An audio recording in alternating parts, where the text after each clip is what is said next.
Hi, I'm Bran, and I love The Way Home. Hi, I'm Ryan. I like frozen pizza. Oh. I'm Dan, and frozen pizza is worse than The Way Home. And this is the Deck the Hallmark podcast. Deck the Hallmark, it's his podcast. What are you going to do with that? Nothing. Nothing you can do with that. It's pitch perfect. We hope you like this jolly podcast. Hi, everybody. boy. Howdy. Let's get into it right away. So did you have a week of trying different frozen pizzas?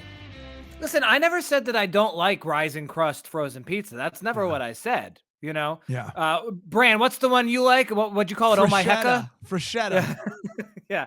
I just think that the Red Baron tombstone slander was too much. Unwarranted. No, it wasn't Yeah. unwarranted. It was exactly what it should have been, and I think we all know it.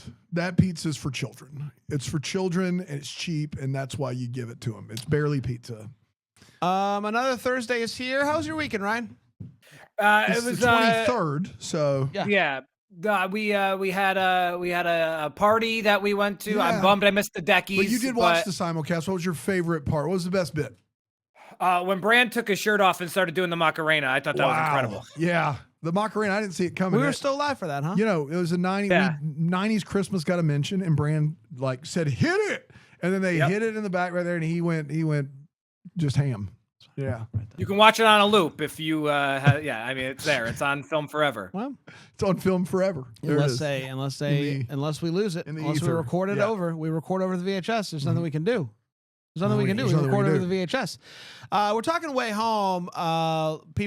People love our thoughts on it. No one ever disagrees. No one ever disagrees. And that's no Pretty one takes unanimous it- that we like the no show one and takes people it like our thoughts on personally. it. I think they all think we're above board and that we are giving it a fair shake. I think that's for sure. You could say that without question. That's right. We definitely don't get emails regularly about people who want to correct us and our reviews for this review / comedy podcast. That's right. Yeah. Colton is horse. That's all I'm saying. Colton the Colt. That's right. Colton is horse. Cool. Let's do this. Let's dive into it. It's I'm diving in. Oh, Man, sorry. we need It that just happened. It sound. just I need happened. to get it back. It just I'm sorry. happens sometimes. I'm sorry. That's my bad. Season 3, episode 3, Live and Let Die, which I don't know if you know this. Aaron Shea used to figure skate to that song, and that's a fun fact. I thought Live and Let Die. Oh. They're not talking. They're talking about the Bond movie, Live and Let Die. I don't right? know. They ain't talking about the song. The Bond movie came out. Okay, I got you. All right, we're on the same. They're talking about the movie. I didn't even think about the song being. Why the same do they have to be talking about the movie? I didn't think about the song being the same name. It could be the Okay. song. You're right. They've done a lot. I think they've been mainly songs, The last one was a movie. That's but why I that could thought have been a song The Way We Were from the movie. Maybe Let's find it out. they've all been songs until The Way We Were. Unless Right. The Way We Were was a song. That makes me think it's probably a song as well. Probably. Let's get to it. January 17th, 2025 is when it premiered. It went a little something like this. The episode kicks off with it is a song by Barbara Streisand. from the movie.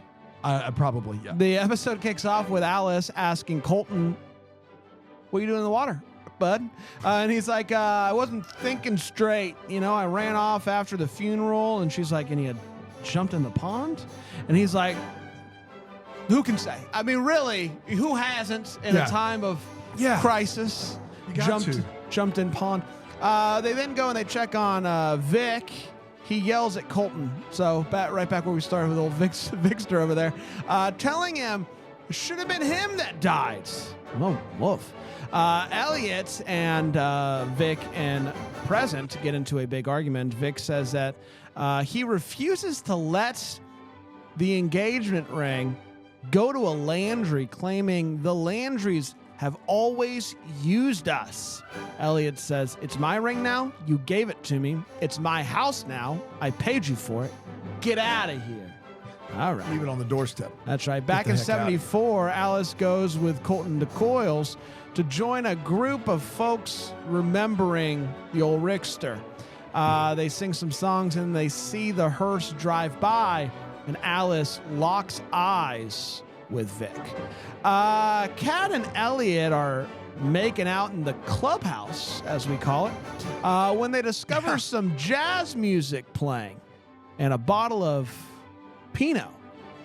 And Elliot goes, "You're a cab girl." couldn't be you. That night at dinner, Dell tells the rest of the family what Jacob already knows, that she has been seeing Sam.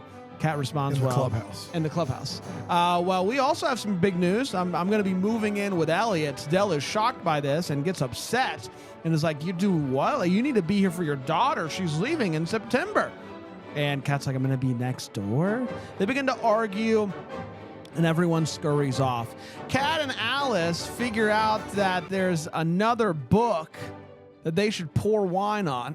Yeah. It reveals the rest of the message, part deuce of the message. It is a note from what appears to be Colton to Evelyn that makes it sound, at the very least, like both of them are time travelers. At the market, Alice talks to cute boy Noah from last season? I don't know. Yeah. But he's a big part of it. Yeah, she hopes I didn't have to look him up, and I'm also 100% positive that's his name. Runs a food truck, one hoop earring. That's right. Know, the dude. She helps him out with the food truck. They flirt. It's a whole thing. Kat goes to the pond to try, goodness. You got it. To try traveling back to 74 herself again. When she gets out of the pond, she is greeted by a scary old grandma from M. Night Shyamalan's The Happening. Why you in my lemon drink? Apparently, it's Colton's grandma, Fern, and she's acting wild, talking about 65 and you're alive and all the like weird stuff, kind of just walking around the woods by herself. Jacob and his childhood friend Danny, he's adopted, finally catch up. Danny admits that he's always blamed himself for Jacob's disappearance. Jacob reassures him, listen, man, you didn't push me into the water. This isn't your fault. And then he proceeds to drink a lot and begin to talk a bit like somebody who's from the 1800s. He does that before he drinks a lot, too. Yeah, a little bit. Alice shows Dell the books, and Dell is like, I'm not surprised by this. They were good friends. But I have to insist that if Colton traveled through the pond, I would have known. He would have told me. All right. Fern tells Kat that it's nice to see someone using the pond again. What does she mean by that? Kat wants to know. So she's like, did Colton ever use the pond? And Fern cryptically responds with, if you want the right answers, you need to ask the right questions. And then basically Yoda. She proceeds to go take a nap. Yeah. As Kat, she's had a whole day. Yeah, it's been a full day. Scaring people in the woods. That's exactly right. As Kat heads back to the pond, she sees Colton talking to Evelyn, so she kind of stays back and overhears them discussing the pond. She's like, I heard that you were in the pond the other day. And he's about to tell her something big when they hear a noise, the noise of Kat breaking a stick or something. So they kind of stop talking. They're about to head back. And he's like, are you going to get in the water, basically? And she's like, I would never get in there without you. You know the deal, basically. Kat returns to the present where Dell warns her to leave the past alone. She's like, I don't understand why you can't do that. And Kat scoffs with like as if I'm going to leave it alone. She then goes to rescue Jacob, who got a little too drunk. He's just kind of having a tough time. And he's like, everybody's moving on, but not me. Meanwhile, Elliot discovers that his dad did indeed steal the ring back, even though he literally just promised him that implied. We don't know. Well, that's true. We don't know. The ring is not in the box. The ring's on the box. The ring is not in the box. Yeah. Alice and cute boy Noah kiss, so that's nice.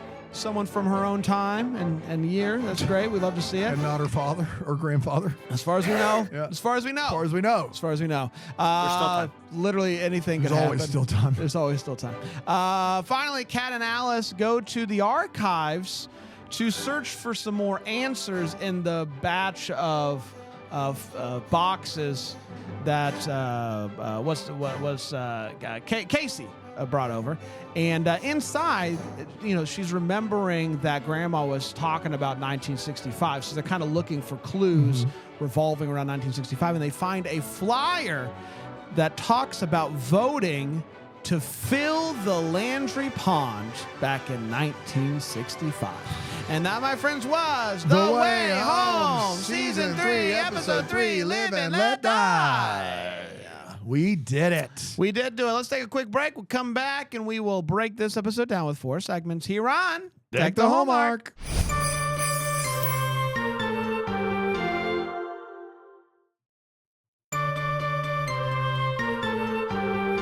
Welcome back, everybody. It's Deck the Hallmark. It's Thursday. It's Brandon. It's Ryan. It's Dan. We're talking Way Home. Season 3, Episode 3, Live and Let Die. Lots to get to. Let's not delay. Let's start with the hot take. It's where we share our thoughts on this episode.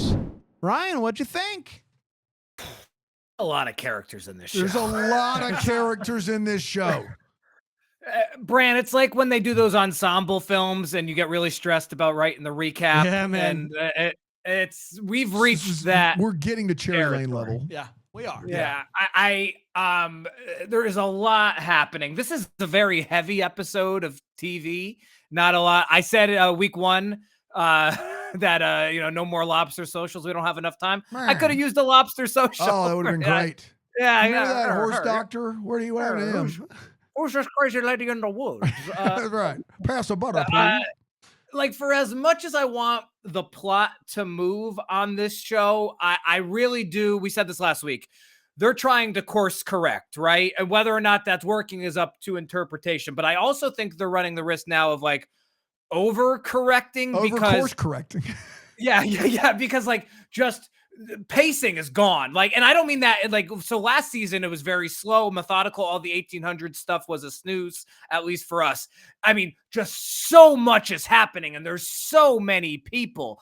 I'll be honest, and I'm watching the show and I'm taking notes. I didn't get right away that was Colton's grandmother. Like, and I'm like, listen, like, I didn't even know. I believe that we didn't even see Kat go into the pond. We did. Like, I asked Brian to confirm that. Yeah. And so that type of like, I know because she was wet, but just poorly edited. She's not coming out of the pond. She's probably, running back. Anytime you see damp jeans, Yeah. But we're just moving so fast. Sorry, I have to show you guys everything. Oh my God. Yeah. I mentioned last week that, I really liked Rick's actor. It's a bummer that he's gone. I mean, the other thing is like, we didn't, Rick is like the central part of this episode and possibly this season. And we spent like 8 minutes with him. Yeah. It would have been nice to get to know him a little bit more so that some of this emotional gravitas would hit a little harder, at least with me. To that point, though, they're giving young Colton's actor a lot to do. I really think he's nailing it. Really, again, I think the stuff in the 70s is pretty good. If you want me to be a little more critical, I said this last week, I'll say it again. There's a lot of exposition, but again, I think that's because they're moving so fast that they just need to it's a lot of tell and not show at times. And Elliot's dad is like one of the worst characters, like meanest people in the history of TV. And there was maybe that one brief moment at the end where it didn't seem like he was one note, but he probably still is. It's just a little too two-dimensional, one note T for me. I'd love for the next few episodes to focus on one thing. It'd be great if next week's episode just focused on one of these 35 plot lines we have going on. Yeah. This isn't me saying the episode I thought was bad. Still infinitely better than anything in season 2. I'm certainly entertained. That's true. Yeah, I mean, but I'm listen, I am not enjoying the episodes, but if you want me to, really put on my critic's hat, it's just moving way too fast, Brad. I'm having a blast. They call me Fast Brand for a reason. I love when things move fast. I'm having a great time. And could it be because of how sad I was to go to the 1800s every week last time? Maybe, but I'm having a great time. I'm really intrigued to see where this all goes. I feel as close to season 1 as I can, because it's there's so many little things that they're doing that I'm like, I don't even know if this is going to end up being the thing that they end up following, or if it's going to be a thing that actually leads to something, or if they're setting it up for the future. I finally feel like that again about the show, and that's nice. And I am more convinced than ever that just everything that Del says leads me to think that she knows more than she does. Yeah. And that, I know it doesn't do anything for you. I know you'd be mad. But it makes the character motivation in season 1 and 2 not make sense. You would agree with that. But guess who cares? Not me, not most. As long as you're willing to admit it and you don't care, that's fine. I am excited about that. And I got to be honest. At this point, I will be a little disappointed if she doesn't. Wow. I'm really intrigued to see where they take this season. And while I wasn't for almost all of last season, I'm finally getting that feeling back that I had. Wait! You said you loved every episode last season. Well, every single one. Back Baby was said multiple times. Back Baby was said at least 3 times. And I said in episode 1 of this season that some of that may have been. So how are we supposed to know when when you're being sincere and when you're not? I was sincere in the moment. Okay. You love Christmas? Man, he doesn't love Christmas. It's all a bit. I feel like this is unbelievable. Getting turned on me, and I don't know why. Well, I'm having a good being time. honest on the pod. Dan? I am stuck in a liminal space between we're getting back on track and this is spinning out of control. Literally in between Brian and Ryan on this, because I do see the formation of some possible fun ahead. I also see the fact that we are going at a breakneck pace with, and I'm going to lowball it, 8 too many characters. Plot lines for days, and considering how they treated the Jacob plot line that just was, okay, who cares? And some of these other plot lines, I'm very worried that we're not going to really have that in the manner that a good TV show deserves. So part of me is, hey, this is opening itself up for some fun. The other part of me is this show is trying to replace, or they have mistaken quantity for quality. And I lean towards the latter, but I hope for the former. I have some time travel questions because I feel like the Dell thing, I think Brand's right. I don't agree with his opinion on it, but I think it's pretty obvious that now, like, the verbiage that Dell is using is very, very specific. And you cannot express to me in any way, shape, or form that she would have not used the pond to try to find Jacob if she knew about it the whole time. That is a mom's love. And this show was sold to me with Andy McDowell wanting her baby boy back. And it was done expertly. And if she knows about this pond, that's all ruined. So the Colton stuff is interesting to me, almost to make it okay for him to travel past his death. It's not quite. I would still be out. But the Dell thing, I think, is going to bother me. I think unless she's a pure, unadulterated villain who's trying to bring down the Landrys. Can I just ask you that? Yes, please do. What please do. Do you think is there any scenario in which Dell could be could know about it, or could be a time traveler? Perhaps she's stuck there. Perhaps she tried the pond multiple times and could never do it to get back to try to find her baby boy. Is there anything that would work for I've tried. Like, I really have. Like, I don't want to sink the show. Sink or swims later. We'll stay tuned. But I just thinking about all those poignant scenes in seasons 1 and 2, if she has a full working knowledge of the pond, it means A, she knows how it works, and B, she knows that people are going, and she is actively ignoring it for some sort of other strategic purpose. And I will say, this leads me to, I can do it here the way, I don't have any wait what's, but one of mine is time travel, which is, this show has established a single timeline. So time travel shows have to commit to one single timeline that you can jump through back and forth, one line, or multiple universes. So whenever you travel, it splits. Watch Loki and you'll see how that works. You guys with me on that both so far? I'm with you. So this show has established one timeline. Well, they are stuck in what sci-fi lovers call the bootstrap paradox, which is people who don't exist yet can't be the catalyst for things happening. So, not to put too fine a point on it with characters here, but characters that are results of actions can't be the reason for actions. And so, if in this show it's one timeline, but I guess the timeline starts at the end because all of the things in the past are happening because of things in the future, and that causes the thing to implode. So if Dell, the one saving grace, and I don't think Hallmark has the stones to do it, but the one saving grace is if Dell found the Landry family offensive, if Dell found the idea like that if Kat and Jacob are Evelyn's kids and not her kids, and she has been traveling through time so many times to try to undo the Landry family, there is a universe where I guess I could buy that, but that's it. I don't. Not my scenario, Dan, where her mind is scrambled from just, if it's amnesia-esque, So that what wouldn't work I for just you. the amount of I haven't fully baked it out, if I'm being the honest. writing that they would have to do to make her come to, in quotes, come to, I don't know how they do it. I don't know how they get there. I don't know. Yeah, I'm with you.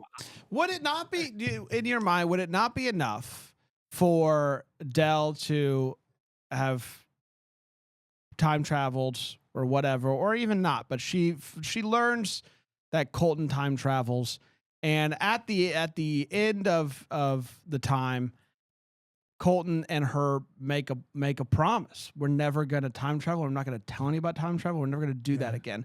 And they tried many times to try to get Jacob through the pond, and they couldn't. And she's just made a plea to her husband, who has since passed, that she will never talk about the pond. All that makes sense. Go ahead, Rye. Well, I was just going to say, though, you have to keep in mind these ghost Colton scenes, I feel like probably contradict that theory, Brand. Or we really would have to dissect what they're saying. I'd have to go back and look at They contradict that pretty hard, but also I think that's fair if it's just her. It doesn't explain her reaction to everyone else time traveling for 2 straight seasons, coming in sopping wet, not trying to stop them, not asking any questions, not doing any detective work. I mean, it would take an M. Night Shyamalan flashback episode of 40 minutes of all the times in season 1 and 2 where Kat and Alice thought they were traveling and she's behind the scenes looking at them, that's the level of what we're doing. And at that point, it's not a gimmick. It's just, we don't know how to fix this, so we wrote it in. That's what I'm talking about, is to do it. Like, I'm sure there's a way to explain it. I just don't think there's a way that has any integrity. That's my issue. And I think that's where they're going. I think you're right. I think that's where they're going. But I'm not convinced on it yet. Here's the thing is, the fact that we're talking about this makes it better than season 2. No kidding. Makes it better than season 2. No kidding. So there is that. We're having fun again. Let's get to all the feels. Right, guy? Elliot's dad, Vic Frohmeyer, is he's a very I got you, Brad. He's a very one-note character. And Elliot asking him to leave was a very tough scene to watch, but I thought well performed. Subsequently, so Dell throwing the dry biscuits at him was also like, those were like, scenes. So the character very one note, but it did result in like 2 very cheer-worthy moments. Listen, we love the biscuits. We love the biscuits. And when we cut to market for a second, I thought maybe Lobster Social. Maybe Lobster Social. Maybe. If you squint, they're in the same same world. Mood to gab. I have the gift of gab. It's me, the lobster. Listen, so far this season, we've gotten Elton John, we've gotten Cat Stevens. So we're having a good time. Cat Stevens was a highlight of this. That was mine. It was highlight. A really great selection for the scene that they were doing there. So. Perfect Cat Stevens selection there. That was mine. We can move. Let's take a break. We'll come back. We'll get to the way one, the sink or swim here on Deck the Hallmark.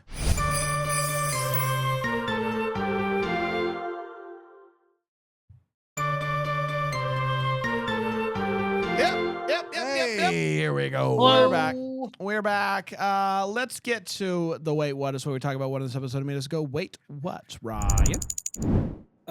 Kat and Elliot announced that they're moving in together at the dinner table, and so they're like, "Hey, we have great news. We're moving in together." And Dell, Andie MacDowell, incomparable, right? Yes. This isn't her fault. No. Like Dell goes, right now, and then she meant it figuratively, but it was really funny and stupid. No, not right now. It's 10 o'clock at night. They pour the wine on the second book and get as clear of a confession as they could ever want, that Colton knew about the pond. It's like Bob Durst admitting that he killed everybody in the Jinx. There it is. Yep. Yeah, I killed them all. Yeah. And then like right before the commercial, they still had to have Kat go, were they time travelers too? Like he just basically said it. One of the worst line deliveries of all time. So bad for such a great actor. Bad. I get it. Like it's the act out scene. We're trying to be suspenseful, but like we got the confession. Like you could have just acted out there. So that was frustrating. Or instead of asking the question, going, "They were time travelers too." Like that would make more sense. Boom. Sopranos. Fade to black. That's right. Yeah. Like Alice was the all-time. This is the biggest one of the series so far. Alice was the all-time worst waitress in the history of television and film, and now she's just suddenly seamlessly able to help on this food truck. What did I miss? No way, no how. Did I miss something in Minnesota? That line is backing up. That line's not moving fast because they're flirting instead of cooking. So maybe she is taking her skills. Still not good. And she's still not good. But you're right. You're right. That's a good interpretation of that. And then this is my last one. Oh, so the woman, the grandmother, she's in the woods and it's all spooky and scary and all these things. And, she calls Kat Kitty Cat. And Kat's like, it's just Cat. Was that really? Did you really have to correct her? Come on. Let her do her thing. Yeah. Found this woman. She still said your name in the woods. Just let her be. Yeah. And I'd be like, if I was like, Bobastic Brand, like, you wouldn't have to correct me. Whoa, hold up, big guy. Oh, Bombastic? It's Bombastic, right? You missed the M. Is Bobastic a word, Dan? No, is that a thing? Not a word. Bo-berry biscuits. Yeah, let's coin it. Bobastic. Man, I feel for the extras that had to act like they were crying at somebody when the hearse is driving by. You get to be an extra on a set and you're like, this is gonna be so much fun, and then you're like, could you all try crying? It's tough, and I feel for them. Because they're not actors. They're just extras. They're just hoping to come and hang out and see how the sausage is made. And some of them have to try crying. And I feel for them. The Pond has been so kind this season in bringing them to and back with no time missing.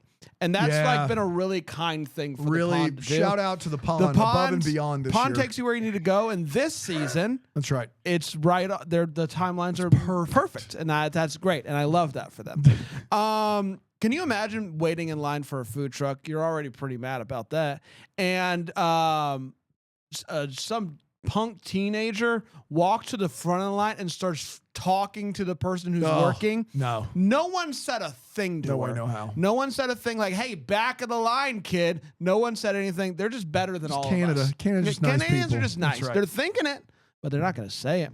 And also just like, if I had two books where the corner of it says something when I pour wine on it, I'm pouring wine over every book on every page. Yeah. Who knows if there's more? There could be more. What is there about what they have there that leads them to think that's it? And why is it wine? They did the one secret message, and we're good now. We don't need to do any more. I would be going. Does that not work with a clear liquid? It has to be red wine. It has to be red wine. You could save a lot of books if you just poured some water on the back of it. I guess you want something that's going to stay. It's going to stay. Yeah, it's going to stick. It's going to stain. Yeah, because then the message will stay longer. Like some Sprite would be great. Maybe. You could still read the book. I love Sprite Zero.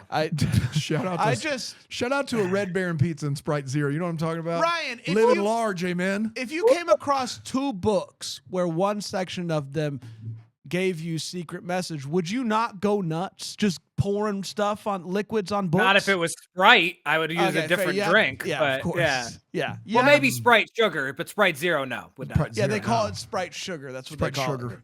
it. That's Can I get a Sprite sugar? Dan? Good news. 3-piece suits in the pond dry as quick as denim does. That's good news for all of us. I know Bran was concerned, but denim dries very quick. A 3-piece suit with a vest, you jump in the pond, dried almost instantly. Very, very good. Guys, for all I of us. haven't brought it up yet this season, but every episode's been denim and I do jeans and water, whatever. Just wait till they bring the Ziplocs back. That's going to be terrible. Oh yeah. Then we'll have a whole thing. Ryan stands by it.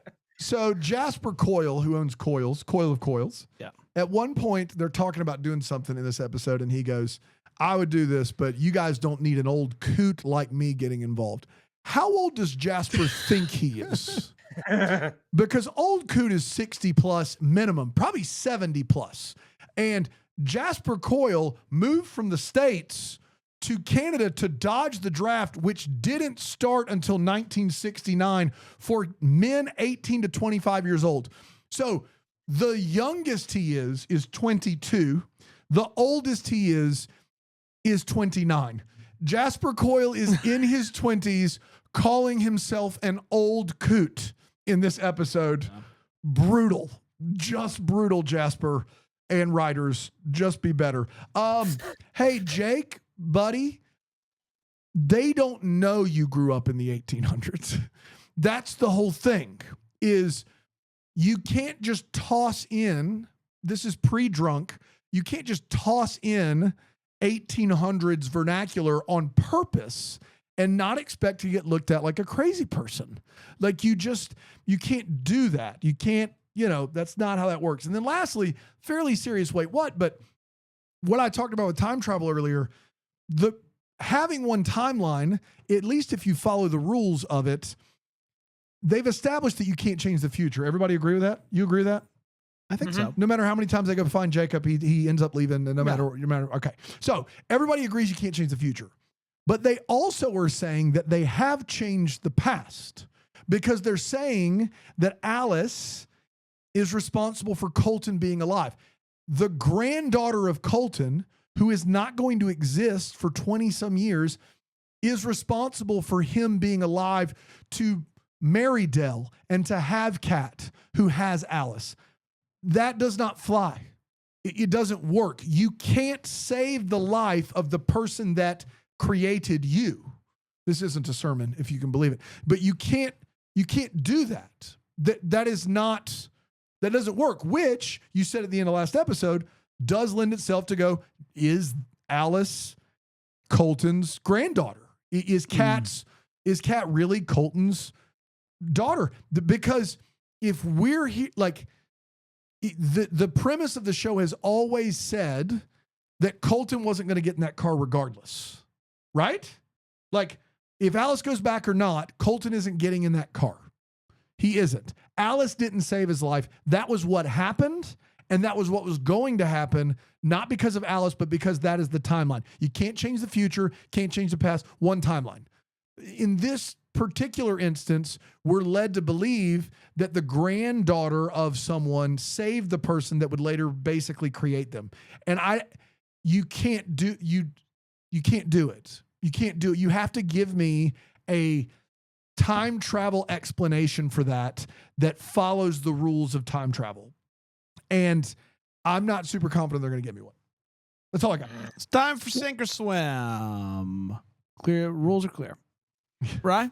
Everybody knows. I am swimming this week because we're back, baby. 1970s Evelyn. At one point, it's just a throwaway line, but she goes, "One does not move on from the utter devastation of unrequited love." And I go, this character's really funny. I'll be honest, I don't really remember present day Evelyn at all. But 1970s Evelyn is really good. I think we should spin her off. I want the 1970s Evelyn show. Let's do it. I'm swimming on that brand. Show in the 1970s. Evelyn show. It's the Evelyn show. Everybody loves Evelyn.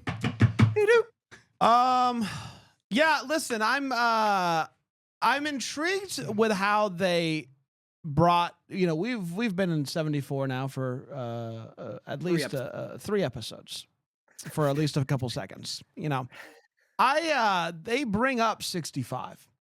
Yep. And I'm like, well, I just was getting used to 74. If you add 65, this show is Cherry Lane. That's true. There's a lot of things going on there. 65, 74, 99, 2024. But I don't know why they would bring up the flyer from 65 and then not go. Not go to the archives in present day. See what Casey's got to say. Yeah, I don't know. I don't know what to do with that. And so I am going to sink going to 65. Let us just enjoy 74 this season. Okay. You just are so desperate you're so thirsty for no 1800s. It's ridiculous. What does that have Brand's to do with afraid if we keep going back, eventually we'll get closer and closer to 18. No, you're just like, well, I'll take 65 over 1800 too. Yeah. So if it's given the choices, if someone said, "Hey, we're up against it. We're deciding between more 1800s. We're up going against to 65." They call Brand on the they call secret me. line. Yeah. The team over there calls me. That's I would right. say let's do 65 all day and twice on Sunday. But I would, if I had of course. If they were calling me again, they said, "Okay, we've decided." I would be like, "Well, let me hear you. What if you about this one?" So let's just stick in 74 for a little bit. Stick Let's just around. stick in it. Yeah. I'm swimming this week because Not a good answer. it is for the first time since the year of our Lord 2023 that I do care about what happens next. Wow. So we're back, baby. we're not back, baby. We're back, baby. But we're back, baby. We're back. We could be back, baby. We're back, baby. We're not back. Whoa! We could be back, baby. We could be back, baby. But we're not back. We could be back, baby. How about that? I want my baby back, baby back, baby back. I want my baby back, baby baby back, baby back, back. I want my baby back, baby back, baby back. Did you say Barbecue sauce? I almost said Billy. I thought you said bitches. No, I said Bachili's. Okay, I got can it. see how you got there. Yeah. We did everybody. Congratulations to us. We'll be back next time on another one. Until then, may Dan be the first to wish you a Merry Christmas. There it is. Deck the Hallmark's a Brable Jam podcast is produced by Aaron Shea. For more information on Deck the Hallmark, you can go to deckthehallmark.com. For more information on the Deck the Hallmark family, you can go to BrambleJamPlus.com. Deck the Hallmark is presented by Philo TV. For a free trial of Philo, go to philo.tv/DTH.